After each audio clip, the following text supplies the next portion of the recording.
Bonjour, bonjour tout le monde. Bienvenue dans cette interview où j'accueille Béatrice Fornari qui vient nous expliquer comment elle a osé changer de travail dans cette série d'interviews sur Ils ont osé. Donc Béatrice que j'ai un plaisir immense à vous partager. Béatrice, elle me donne la pêche, elle a la pêche et elle la transmet. Et j'ai connu Béatrice, alors étonnamment, elle est française, je suis suisse, mais on s'est connus au Québec. Et j'ai partagé avec elle et j'ai été très touchée par son énergie. Et j'ai eu la chance de la retrouver cet été en montagne, dans le cadre des formations de Polo Pironnet. Et j'avais envie de l'interviewer pour voir comment elle a passé de son ancien métier, de ses anciens métiers, parce que j'ai appris qu'elle avait eu plusieurs métiers, à celui qu'elle pratique maintenant. Bonjour Béatrice. Eh ben, bonjour Anne-Chantal et bonjour tout le monde. Merci beaucoup de me recevoir. C'est toujours un plaisir de pouvoir effectivement partager et puis peut-être inspirer, donner des idées, des pistes sur ce qu'on construit et puis sur ce qui nous amène ici ou là. Voilà, donc merci pour cette invitation.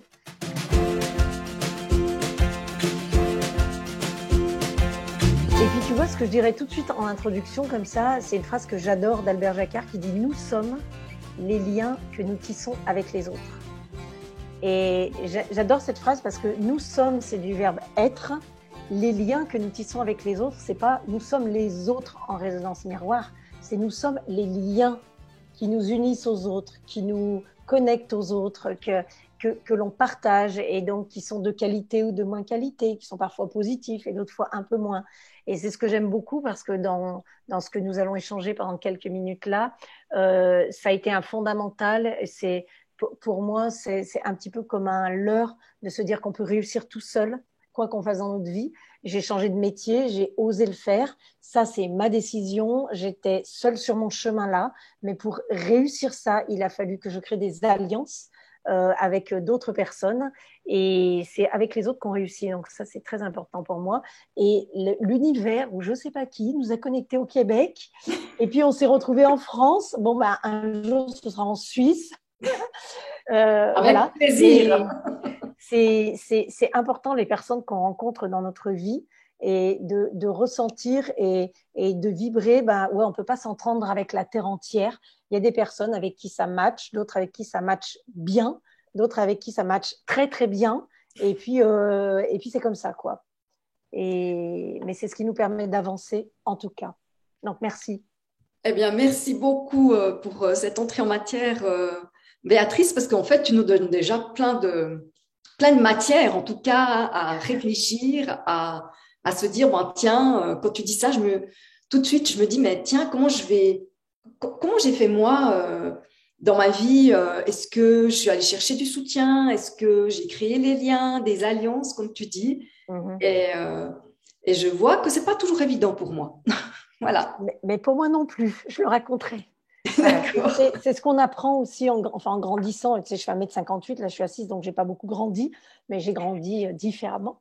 Et c'est ce qu'on apprend aussi. Et j'étais dans cette configuration de, tu sais, y arriver toute seule, parce que je suis une super woman, quoi, tu vois. Ça. Et il y a tout un tas de choses qu'on voit pas autour, donc c'est ce que je raconterai au fil de ces quelques minutes qu'on va passer ensemble. Ok, merci. Écoute, est-ce que déjà tu pourrais nous dire quelle est ton activité actuellement, même si je sais qu'il y a plusieurs choses qui te font vibrer, mais quelle est ton activité actuellement? Alors, actuellement, je fais de l'accompagnement. L'accompagnement, ça veut dire quoi? Ça veut dire que je fais du coaching, vraiment, soit individuel, soit collectif. C'est mon activité principale. Donc, je vais rester là-dessus pour l'instant. Et moi, j'ai une expertise, une spécialité en intelligence émotionnelle. Donc, je permets aux personnes, quand ça peut paraître soit facile, soit moins facile avec leurs émotions, bah, de comprendre ce qui se passe là-dedans, là, dans leur boîte, là, ce super pouvoir qu'on nous a donné sans nous donner de mode d'emploi. Bah, je permets à chacune des personnes de comprendre leur fonctionnement émotionnel pour pouvoir le connecter à leur mental, parce que l'un sans l'autre, ça n'existe pas. Hein, faut pas croire ça. Les deux, ils vont ensemble et ils sont totalement liés. Et donc, une fois qu'on comprend comment on fonctionne, ben, réguler notre système émotionnel en fonction du but que l'on veut atteindre. Et c'est pour ça que j'insiste beaucoup sur le terme de coaching ou accompagnement vraiment type coaching. C'est parce que moi, je travaille avec les personnes sur un objectif qu'elles veulent atteindre. On ne peut pas s'imaginer gérer nos émotions ou se sentir mieux émotionnellement ou aller vers plus de bien-être si à un moment donné, on n'a pas un objectif précis. Voilà. Donc, quand les gens ils me disent moi, Béa, je ne veux plus être en colère, c'est pour ça que je viens de voir, ça va être ça l'objet de mon coaching. Moi, mon premier enjeu, c'est de clarifier ce qu'ils veulent.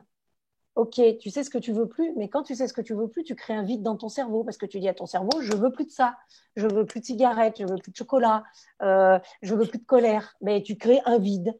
Donc ton cerveau, il devient fou parce que du coup, il a un vide alors qu'avant, il avait quelque chose, peut-être quelque chose de négatif ou de néfaste ou de toxique pour le chemin sur lequel qu'on parcourait, mais n'empêche qu'il y avait quelque chose. Et quand tu lui dis je veux plus, bah, il se retrouve sans rien. Et la nature a horreur du vide. Alors tu vois, le cerveau, lui, il a une blessure d'abandon et de tout ça, tandis que si tu lui dis, voilà, là, la colère, je voudrais qu'elle soit allégée pour laisser rentrer de la joie, de l'apaisement, du calme, de l'exaltation, bah là, ça crée un équilibre et du coup, c'est OK. La colère, c'est une très bonne ressource et la joie, c'est une très bonne ressource. Il suffit de savoir quand est-ce que j'en ai besoin en fonction de ce que je vise. Bah, ça, c'est mon métier d'aujourd'hui, en fait. En fait, tu apprends aux gens à faire le choix, à faire un choix. Ouais, voilà. Ouais. J'aime bien ce que tu dis. Moi, je parle du syndrome de la frite ramollie. C'est suisse ou quoi, ça? Je sais pas.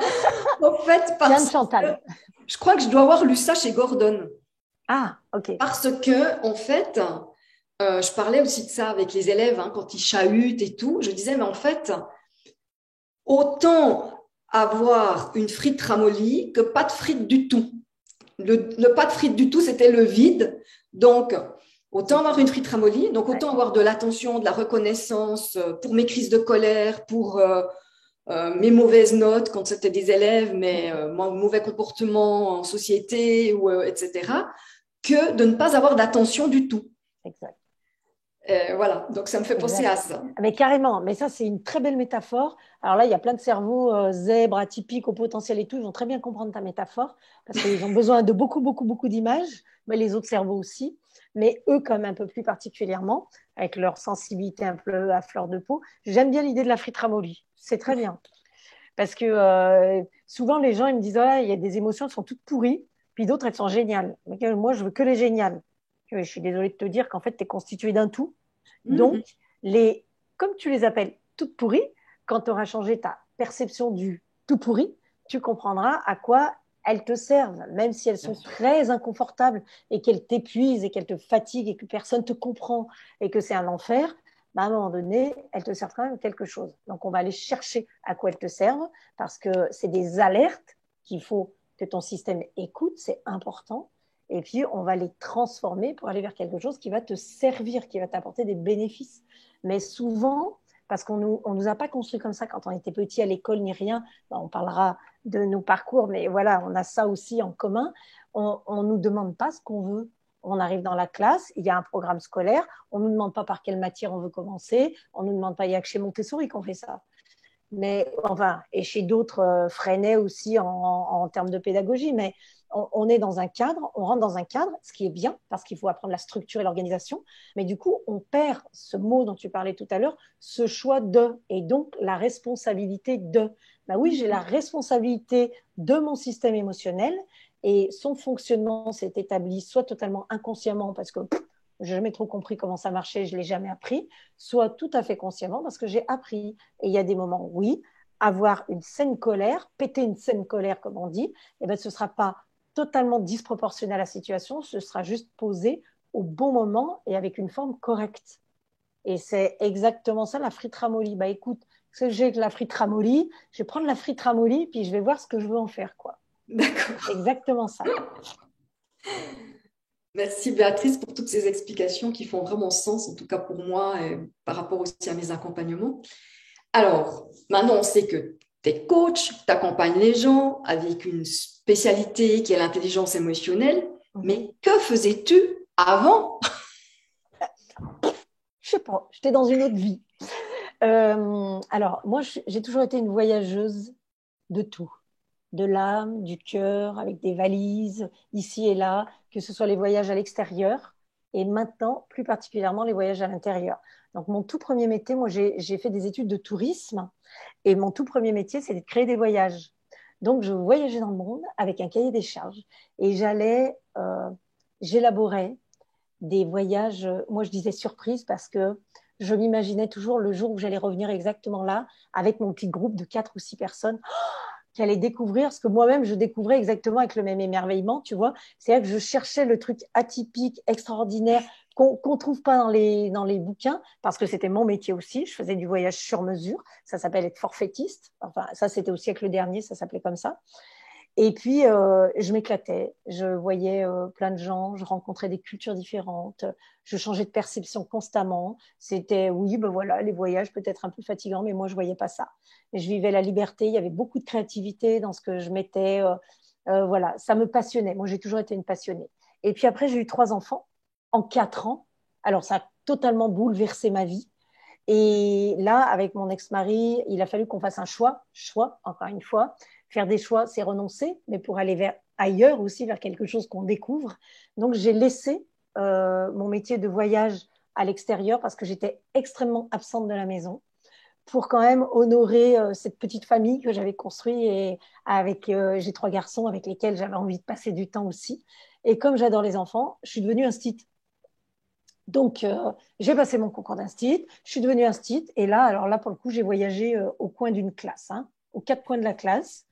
Après, j'ai vite compris qu'il y a des tas de choses que je ne maîtrisais pas, parce qu'on m'a mis dans des classes de maternelle. En France, comme ça, on commence par des remplacements à l'école. Et dans la classe de maternelle, les petits, ça fait ce que ça veut, ces trucs-là, tu vois, c'est aucune maîtrise sur le petit. Le petit qui a 2, 3 ans, tu ne le maîtrises pas. Quand on a 34, c'est encore pire. Donc, toi, tu es dans tes anciens souvenirs, tu as fait ta formation à peu près d'instit, là. Donc, mettez-vous en rang, mais mettez-vous en rang, ils ne savent même pas ce que c'est en rang. Donnez-vous la main, mais laisse tomber, ils n'ont pas du tout envie de se donner la main, parce qu'ils vivent les uns à côté des autres, ils ne vivent pas les uns avec les autres. Toi, tu prépares tes petites activités, mais ça ne se passe jamais comme prévu. Ça fait de la pâte à modeler, ça la mange, ça coupe les cheveux, puis ça écoute, puis des fois, ça écoute pas. Et puis, voilà. Et là, émotionnellement, c'est là que j'ai commencé à m'intéresser aux émotions parce que je comprenais rien, en fait, de ce qui se passait vraiment. Et moi, le soir, quand je rentrais chez moi, j'avais les 3 miens. C'est qu'au fur et à mesure du temps, je suis devenue un peu une sorcière et je commençais à être à l'opposé de l'institutrice que j'avais envie d'être, à l'opposé de la maman que j'avais envie d'être. Je criais beaucoup. Des fois, quand j'étais toute seule, je pleurais. Enfin, je me sentais totalement incompétente. Euh, voilà. Et ça m'a beaucoup fait réfléchir aux émotions. Et c'est là que j'ai commencé à m'interroger sur les émotions. Donc, je te parle d'un temps qui fait plus de 15 ans en arrière de ça. Et puis, j'ai évolué dans l'éducation nationale. Donc, je suis allée vers les enfants en situation de handicap parce que ça m'interpelle beaucoup, les particularités. Moi, je dis pas trop les différences, mais voilà, chacun est comme il est. Et il y a des choses que je comprenais pas encore avec le cerveau. Et là, j'ai fait un DU de neuropsychopédagogie. C'est là que j'ai fait un DU de neurosciences, il y a 13 ans de ça. Et donc, pendant 2 ans, j'ai travaillé que sur le cerveau, en même temps que je travaillais à côté dans l'éducation nationale. Donc, première année, tout le cerveau, comment ça fonctionne. Deuxième année, il fallait faire un choix, encore un. Soit tu faisais neurosciences cognitives et tu t'occupais plutôt du côté mental du cerveau, soit tu faisais neurosciences affectives et sociales, ce dont on n'entend guère parler, et tu t'occupes du volet affectif et émotionnel, le système limbique. Moi, j'ai choisi ça. Et j'ai fait mon mémoire là-dessus, la gestion des émotions dans les postures professionnelles. Et après ça, donc j'ai continué avec les enfants en situation de handicap. Je me suis penchée sur les hauts potentiels. Je suis devenue formatrice dans l'éducation nationale, puis responsable de formation à la direction académique. Donc j'établissais tout le plan de formation de l'académie. Je faisais de la formation de formateurs. Et petit à petit, j'ai essayé de semer des graines de tout ce que j'avais fait en PNL, programmation neurolinguistique, en coaching, puisque je suis certifiée en coaching, en communication non verbale, puisque je me suis certifiée au Québec en communication non verbale auprès de Linda Valade. Et puis, ça n'a pas trop marché, mon truc. Ça n'a pas trop porté ses fruits. Le directeur académique était super OK, parce qu'aussi, il voyait qui j'étais, les résultats que j'obtenais en tant que responsable de formation. La rectrice a dit oui. Et au ministère, ils ont dit ben non. En même temps, je peux comprendre parce qu'ils ont dit, si on laisse rentrer ce genre de thématique, intelligence émotionnelle et tout ça, dans une académie en France, on est obligé de laisser rentrer ça dans toutes les académies et on ne sait pas qui va venir dispenser ces formations. On n'a pas la maîtrise là-dessus. Alors, du coup, ils ont dit non. Donc, ben, moi, j'ai dit à mon chef, ben, du coup, je vais y partir alors. Et c'est comme ça que j'ai mis 4 ans quand même. Hein. Ça se fait jamais du jour au lendemain. Hein. Ça s'organise. C'est pour ça qu'avoir un objectif important pour soi, c'est fondamental et essentiel parce que quand on baisse les bras, quand on a des freins, quand on a des obstacles qui se présentent. Béatrice, oui, je t'arrête. Vas-y, vas-y. Bon, déjà, j'ai aussi passé par, enfin, on n'appelle pas l'éducation nationale chez nous, mais j'ai passé par ce trajet-là. J'ai vécu les mêmes choses que toi, c'est-à-dire que ces élèves qui obéissent pas, qui font n'importe quoi. J'avais aussi des petits, pas aussi petits que toi, mais chez nous, on rentre à l'école plus tard. Hein. Mais j'avais les premières années où on apprend la lecture, Ouais. où ils n'ont pas encore vraiment ce comportement social acquis. Et mes propres enfants, 3 aussi, quand je rentrais à la maison. Et c'est vraiment ça qui m'a mis en chemin, qui m'a mis en route, à me former à plein de choses. Je suis aussi allée dans l'enseignement spécialisé avec des enfants, moi je dis différents, mais voilà. C'est... Et, et j'ai fait un master là-dedans. Et où j'avais envie de rebondir, c'est quand tu dis, quand on a un objectif, ça nous permet d'avoir l'énergie dans les coups durs. Ça nous permet de les dépasser, de remettre le métier sur comment, je sais plus comment on appelle ça. Le travail sur le métier, je crois, je sais plus. Je me perds. Mais vous comprenez ce que je veux dire. Ça permet aussi d'avoir la patience parce que c'est long, 4 ans. Et ça se fait étape par étape, pas à pas. Et c'est quelque chose que je trouve que j'ai envie de relever dans ce que tu dis, parce que souvent les gens, ils imaginent quand ils veulent changer, c'est j'arrête le mois d'après, je fais quelque chose de nouveau qui m'amène le salaire le même. En fait, c'est pas comme ça que ça se passe. Ça peut parfois, mais souvent, ça passe par des étapes.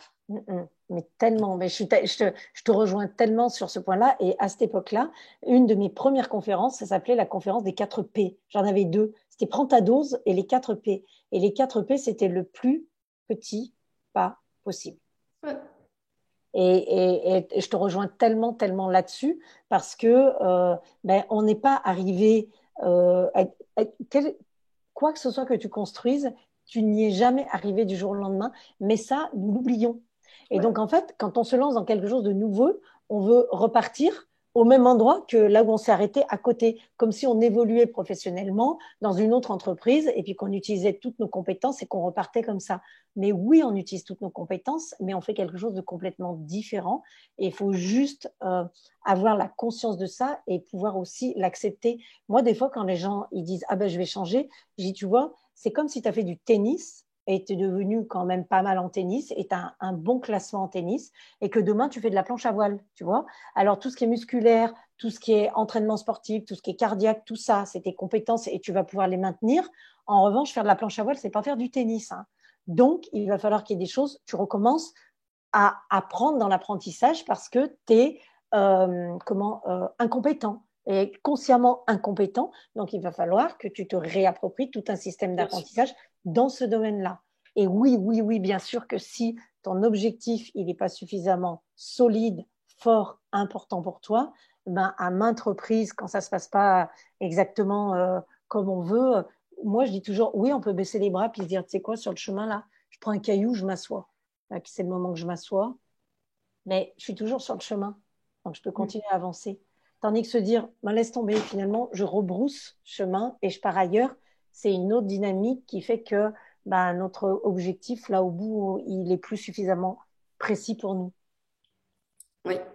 Et c'est ça qu'on ne nous apprend pas, parce qu'à l'école, on n'a pas l'apprentissage de comment on clarifie un objectif, comment on sait ce qu'on veut, on ne nous l'apprend pas. puisqu'on réagit et on fait assez souvent, d'accord, je ne veux pas être binaire, mais assez souvent, comme veulent les autres. On fait comme veut la maîtresse parce qu'elle-même, elle suit un programme scolaire. On fait comme veut papa et maman parce que comme veulent papa et maman parce que ils sont contents quand on a des bonnes notes. On fait comme ceci, on fait comme cela. On fait plaisir, on fait des tas de trucs qu'on connaît en coaching.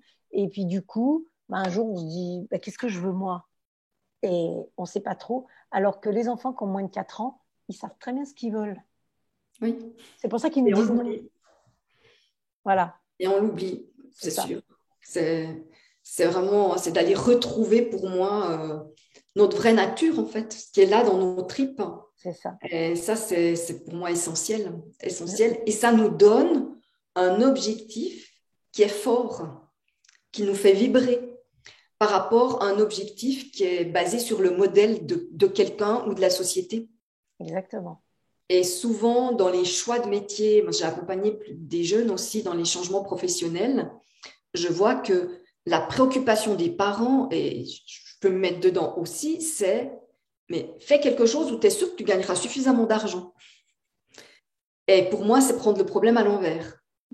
Parce que si tu fais quelque chose qui te plaît, l'argent va venir à toi. Les opportunités vont venir à toi. Ouais. Sauf que on ne nous enseigne pas ça du tout, on ne nous le dit pas. Et qu'on part, on prend toujours le problème par le mauvais côté, quoi. C'est drôle ce que tu dis parce que moi, je travaille sur le plaisir. Ma boîte, elle s'appelle Be Enjoy Attitude. Moi, mon angle, c'est le plaisir. Donc, en libérant, en cultivant, en apprenant à développer ton intelligence émotionnelle, évidemment que tu vas gagner en joie. Et c'est une multitude de petits plaisirs que tu accumules. C'est pour moi ça qui t'emmène sur un chemin du bonheur ou du bien-être ou de je sais pas quoi. Et un jour, je fais une vidéo là-dessus parce que toute ma vie, on m'a dit, il faudrait que tu arrêtes d'être passionné, tu vois. C'est qu'il faut, à un moment donné, il faut arrêter ça, la passion. Parce que la passion, de toute façon, c'est destructeur. C'est-à-dire, en philosophie, on le dit, en psychologie, on le dit, la passion, ça détruit. Ok, d'accord. Et moi, j'ai dit, mais moi, quand même, dans mon équation mathématique, le plaisir est la résultante de tout. Et moi, c'est ça. Donc, comme c'est la résultante de tout, c'est là, c'est ce que je veux, le plaisir. Donc, si je remonte la machine avant, qu'est-ce que je m'aperçois? Je m'aperçois que avant ça, il y a ma passion. D'accord. Et puis avant ça, quoi? Il y a du travail. Que ce soit le travail rémunéré financièrement ou les efforts que tu peux faire ou tout ça. Et là, d'un seul coup, moi qui adore le verbe, le mot et l'étymologie, je dis passion, effectivement, c'est souffrance. C'est marrant. L'étymologie de passion, c'est souffrance.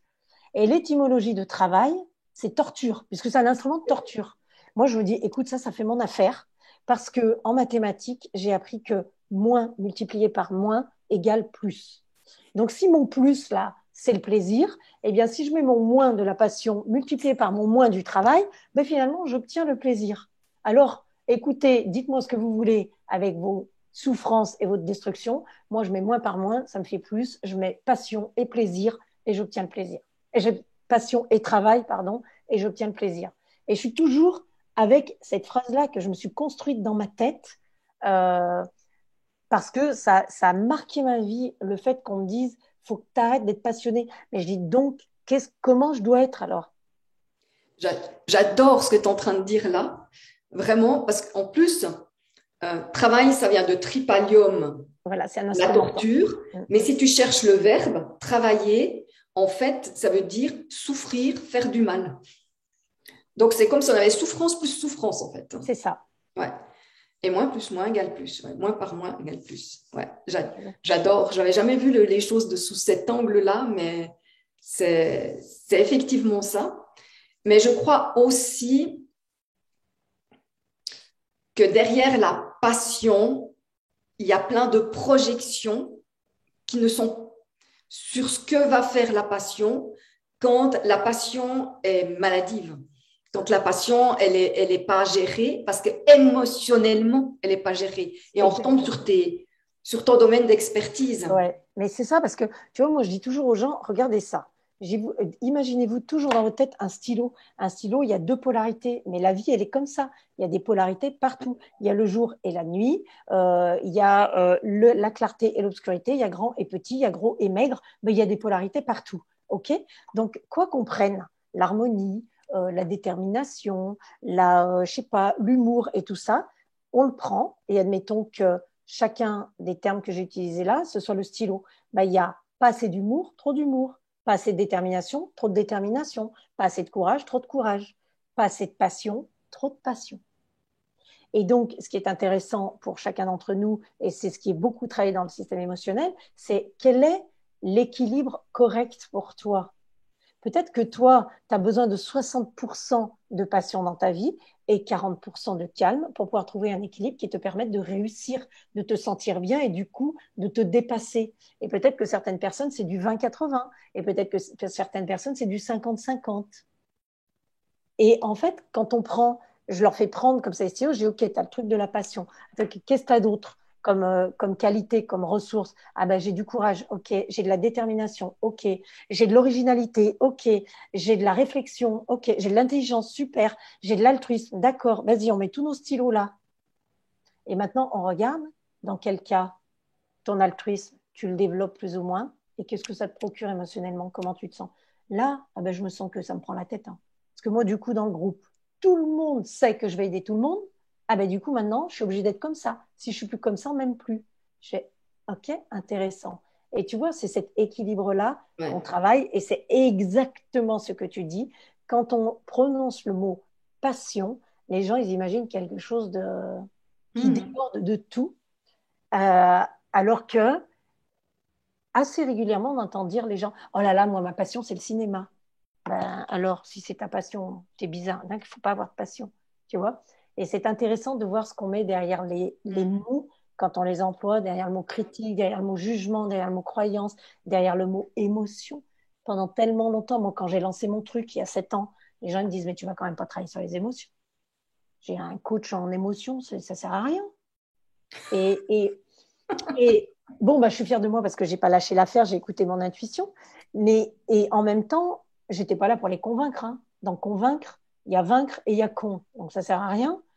Mais en même temps, quand tu poses des questions aux gens, ben, c'est là que petit à petit, ça leur permet d'avancer. Mais émotion avant, ah ben non, si tu parlais d'émotion, ça veut dire que tu étais 200% dans quelque chose qui n'était pas OK. Mhm. Faut... C'est- Tu sais que mon travail de la première formation que j'ai faite hors cadre vraiment purement scolaire, c'était une formation en kinésiologie sur 3 ans et demi. Et mon travail de fin de formation, c'était sur les émotions. Incroyable. Ah ouais, c'est assez incroyable. Je voulais, je trouve super intéressant, je crois que je t'écouterai des heures. Et, et quand même, il y a une question qui revient très, très, très régulièrement quand les gens pensent changer de travail, c'est, ouais, mais c'est pas possible. Comment je vais avoir un équilibre budgétaire si je change? C'est pas possible. Donc, c'est l'insécurité, pas la sécurité, l'insécurité financière qui les souvent maintiennent dans un travail où ils n'ont plus de plaisir, où ils ont conscience de ne plus avoir de plaisir, mais ils y restent. Donc, toi, comment tu as fait cette transition dans les différentes activités que tu as eues au niveau financier? Comment tu as dépassé cette peur de manquer? Parce que quelque part, je pense que c'est ça qui est réveillé. De toute façon, la peur de manquer entraîne la peur de la souffrance, hein, tout le Oui. temps, et notamment quand il y a un gros facteur optimisme chez les gens, un gros facteur plaisir, bah, du coup, c'est des peurs qui viennent plus rapidement que chez d'autres. Alors, je reviens sur le mot que tu as dit, sécurité. C'est-à-dire que moi, quand je me suis dit, là, ça va plus être possible dans l'éducation nationale, je me suis pas précipitée. Déjà, je savais même pas ce que je voulais faire. Si, je savais que je voulais inspirer les gens. Donc, ben c'est pour ça aussi que je me suis mise à faire des spectacles, parce que du coup, ça rendait les émotions plus légères. Parce que c'est pas lourd. Les émotions, c'est pas plus lourd qu'autre chose. Mhm. Et du coup, c'est aussi pour ça que je suis partie vers le monde du spectacle. Donc, je me suis dit, tu as proposé des thématiques à l'éducation nationale qui ont été refusées parce qu'elles sont importantes pour toi et tu penses que à partager ça, tu peux contribuer à ce que les gens retrouvent leur sourire. Bon, il est toujours là, mais des fois, il est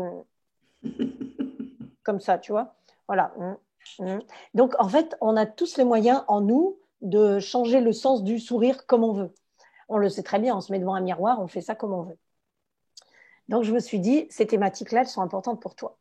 Qu'est-ce que tu as comme compétences aujourd'hui, formatrice, oui, gérer une organisation, machin. Et du coup, en fait, j'ai calibré comme ça. Et j'ai fait ça de manière très factuelle. Alors là, pour le coup, j'ai pas mis d'émotionnel. J'ai regardé tout ce qui était mes ressources et ce que je savais faire, tout ce que je voulais faire. OK? Et ensuite, j'ai précisé. Donc, j'ai fait entonnoir comme ça. J'ai fait focus, focus, focus, focus, focus, jusqu'au moment où je me suis dit, OK, c'est du coaching que je veux faire. Donc là, je suis allée me former dans une école de coaching. J'ai obtenu ma certification. Pendant ce temps-là, comme j'avais plusieurs domaines de vie et que j'étais seule avec mes 3 enfants, je me suis dit, évidemment, ce volet financier est d'une importance capitale. Bien sûr. Ouais. Donc, qu'est-ce que j'ai à disposition comme ressources financières? Je ne me suis pas dit, qu'est-ce que je n'ai pas? Je me suis dit, qu'est-ce que j'ai? Et je me suis dit, de quoi j'ai besoin pour oser franchir le pas?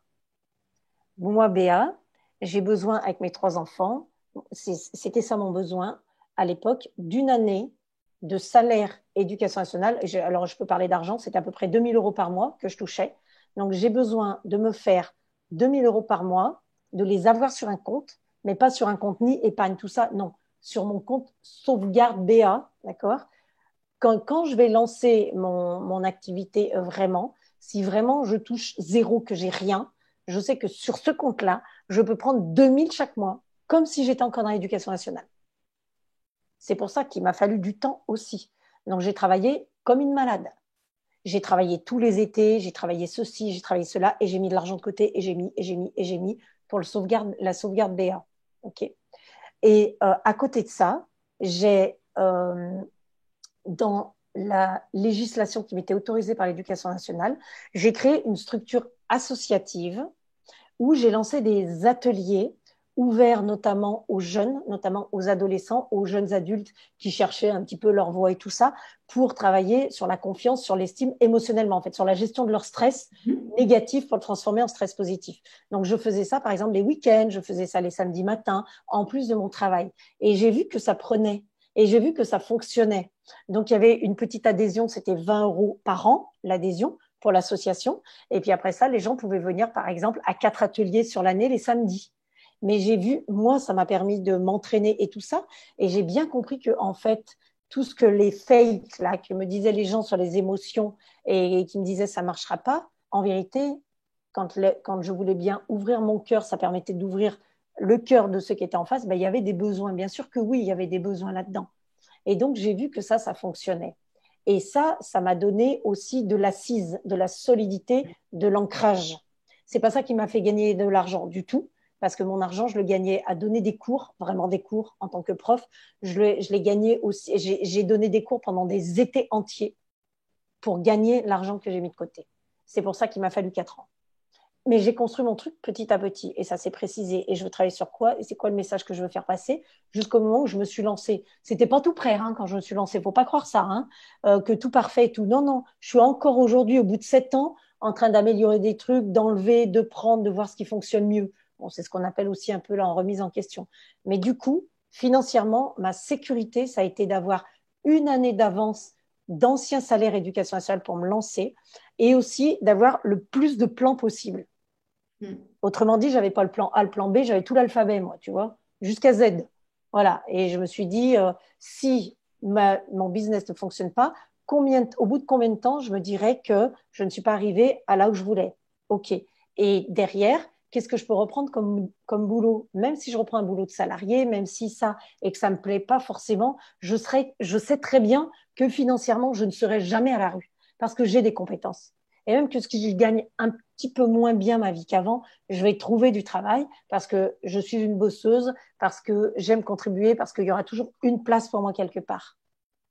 Et donc, en fait, je me suis créé le plus de sécurité possible parce que ce que l'on craint parfois, en tout cas émotionnellement, c'est ce que je vois beaucoup chez les entrepreneurs ou les auto-entrepreneurs, les gens qui se lancent dans quelque chose de différent, même changer de job, hein, ça suffit.